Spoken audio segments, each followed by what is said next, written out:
1 Samuel. Chapter 12. Samuel's farewell speech. Samuel told the Israelites, I have given you a king, just as you asked. You have seen how I have led you ever since I was a young man. I'm already old. My hair is gray, and my own sons are grown. Now you must see how well your king will lead you. Let me ask this. Have I ever taken anyone's ox or donkey or forced you to give me anything? Have I ever hurt anyone or taken a bribe to give an unfair decision? Answer me so the Lord and his chosen king can hear you. And if I have done any of these things, I will give it all back. No, the Israelites answered. You've never cheated us in any way. Samuel said, The Lord and his chosen king are witnesses to what you have said. That's true, they replied. Then Samuel told them, The Lord brought your ancestors out of Egypt and chose Moses and Aaron to be your leaders. Now the Lord will be your judge.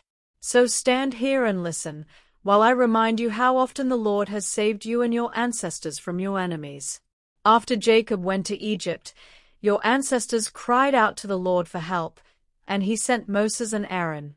They brought your ancestors out of Egypt and led them here to settle this land. But your ancestors forgot the Lord, so he let them be defeated by the Philistines, the king of Moab, and Sisera, the commander of Hazor's army. Again your ancestors cried out to the Lord for help.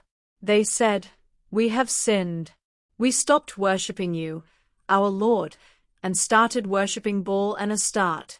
But now, if you rescue us from our enemies, we will worship you.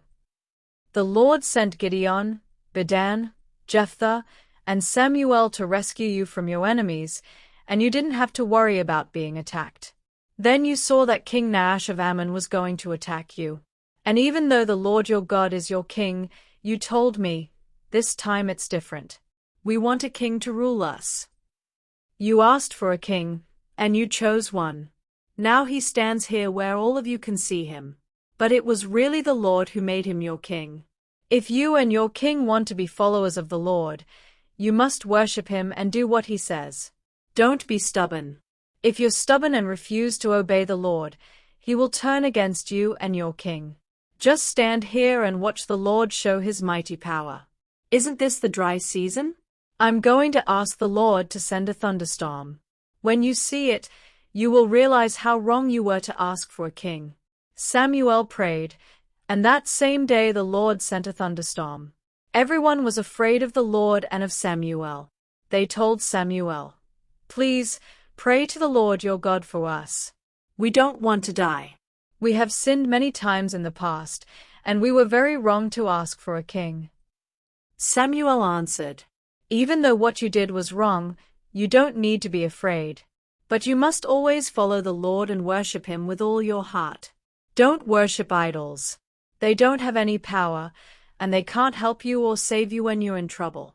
But the Lord has chosen you to be his own people. He will always take care of you so that everyone will know how great he is. I would be disobeying the Lord if I stopped praying for you. I will always teach you how to live right. You also must obey the Lord.